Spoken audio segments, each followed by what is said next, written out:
Вот к таким последствиям иногда могут привести случаи неправильной эксплуатации трансформаторов, особенно если они расположены вблизи общеобразовательных и дошкольных учреждений. Многочисленные видео в интернете тому подтверждение. Хадижат Исмурзиева по этому поводу не переживает. Один из ее 22 внуков входит в школу номер 11, и при этом она полностью уверена в его безопасности. Но в данный момент трансформатора сон опасных. Это в данный момент. В школе а так 16-го года день сахда хакла. Ермидия хамдуачиш нормально.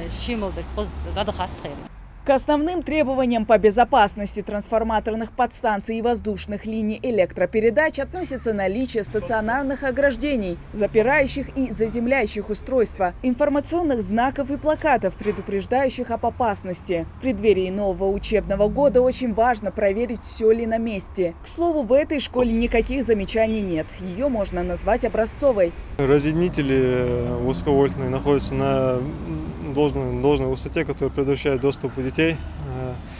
Также токоведущие части изолированы, защищены от непосредственного прикосновения. Трансформатор сам огорожен, генератор находится внутри ограждения.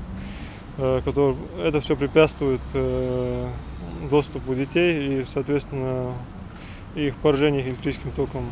Правильно установленный трансформатор обеспечит не только безопасность, но и стабильную подачу электроэнергии в любую погоду. По словам заместителя директора по хозяйственной части, благодаря хорошей основе еще со времен строительства школы сейчас никаких проблем нет. Главным плюсом застройщика было, что он добросовестно отнесся к этой работе безопасности детей, оградил наш трансформатор. Трансформатор сам закрытого типа, без забора к нему не подлезешь. Мы довольны. Дверцы закрыты, по периметру забор. Необходимый минимум условий для обеспечения большей безопасности также проверили трансформаторы в 10 и в 5 школах. Если на первом объекте обошлось без единого замечания, то во втором мелкий недочет все-таки нашли. Комментировать представители учебного учреждения отказались, но факт остается фактом. У данного трансформатора по станции не было ограждения, и данное замечание было устранено школы. И единственное, что осталось, это кустарниковое дерево, которое здесь растет.